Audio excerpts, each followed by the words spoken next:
Armstrong family now. And so he was able to get the writer-director of the film out to do a Q&A with us. So please welcome Corbett Redford. Yay! Woo! Yeah. In this corner, Corbett Redford. Yes. Awesome. Well, first off, thank you for coming in tonight. I know you got a busy schedule ahead of you. So please tell us, I know this has been a big project of yours for the last 4 years. So how did this come together? I was sitting in my living room and I got a text from Billie Joe, my old high school friend. You know, that happens every day. I was a freshman when he was a senior at Pinole Valley High School. And he said, "Hey, I'm looking for this footage of us playing in a backyard." And I said, he said, "Do you know if you can get it?" I said, "Yep." He's like, "Thanks so much. We're looking for somebody to make a movie about our early days and the scene we came from out of Gilman. Do you know anybody who could do it?" And I said, "Yeah, me." And P.S. He's never done a film before. I've never done a film before. Right. Very bold of you. I think, thank you. I mean, I think that's kind of what punk is to me, though. It's like not really asking for permission for doing the things that you want to do creatively. You can be afraid of a task or something, but don't limit yourself and say that you can't do it. Mm-hmm. And so we made a lot of mistakes, and we had a lot of punks on our crew, and Green Day is not a film production crew; they're a rock band, And so Green Day, they were the executive producers. They allowed us to make our mistakes, and I learned how to be a filmmaker. So. There's a very powerful message about this film. You think it's just kind of a historical documentary about punk, but it really has a powerful underlying message that I know was important to the Green Day guys.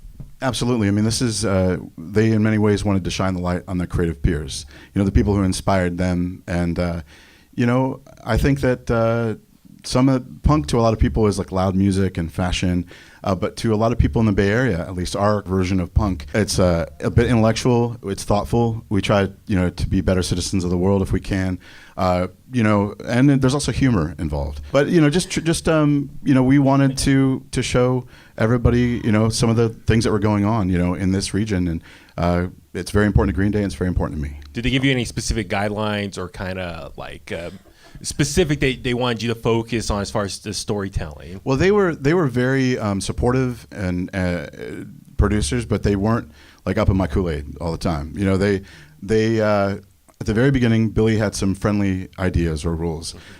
Diverse voices. Don't focus on the acrimony and the backbiting because you can get lost in that. And the last one was don't mystify history or the past so much that you make somebody believe, well, I missed that boat. Like that, those are the times, and I couldn't recreate something just as inspiring now. So I said those are easy guidelines, and I could follow them gladly. The whole process of documenting all this, how much material did you get, and then how did you narrow it all down, and just the editing process and your organizational skills? I know was really key in this situation. Yeah, I mean, I'm kind of a control freak, which I have a really nice crew. Like the punks came in. Tim Armstrong did animation. Jesse Michaels did our art for our poster from Operation Ivy. So there, Kamala Parks, Dave Mello, Robert Eggplant. These are all people who have been in the East Bay punk scene for ages, who came in and started helping us go through 500 hours of interview footage from 135 interviewees, parse through 35,000 photos and flyers, that we gathered for the film.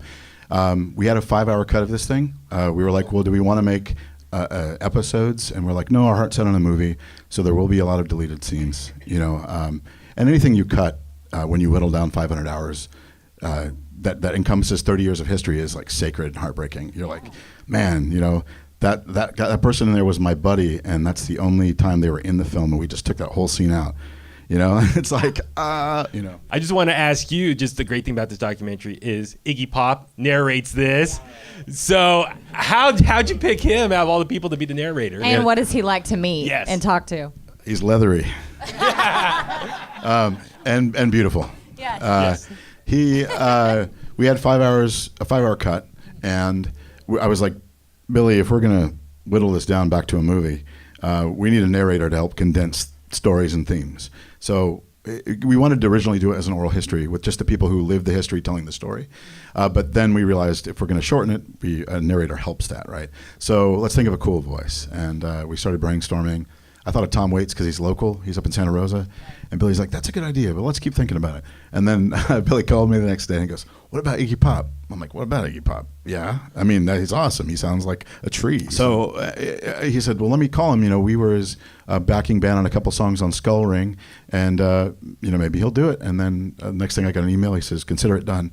That morning was like, what? I'm going to talk to Iggy Pop on the phone. And he's like, hey, man, you come out to my house in Miami, man. It's like super cool. And like, if you don't mind cats. And I'm like, I love cats. And I started talking about cats like a lot. And we wound up going out there. I think it was the day after his birthday. So he was like a little bit wine hungover. And he's like, you guys set up your stuff. I'm going to go in the backyard and I'm going to bask in the Miami sun. So that is not a spray tan. That's real. And there was like these pumpkins that were painted like skulls that like his neighbors would throw to him as gifts, and then actually like iguanas, because his name's Iggy for the band he used to be in, Iggy and the Iguanas. There was native iguanas and these lizards with these huge red things in his backyard, and he's sitting back in the backyard meditating like this, in the sun, surrounded by pumpkins and lizards. And I was like, I'll never forget this day. You know? He's so sweet and so nice and so cool. Wow, that's exactly what you would expect Iggy Pop to be doing, is meditating with lizards and skulls and pumpkins, right? Yeah. Yeah. So talking about like the scene as it is today at the Gilman is still alive. I love that it's still there, it's still thriving, and they still have their meetings every single month and organize. So how do you feel about the state of where it is right now? It's relevant to the people who do the work. It's an anomaly. It's one of the last things like it of its kind. First and third Saturday of every month at 5 p.m. You know, a bunch of people from 5 years old to 70-year-olds get together and they make decisions, and that's really hard to do. And if you want to see Gilman change, come down, volunteer. After 2 meetings in a row, you get a vote. You know, pick up a broom. You can get into a show for free. It's one of the last things of its kind, and I hope it sticks around for my son when he decides he wants to go start rocking out. So Rex, he is very cool.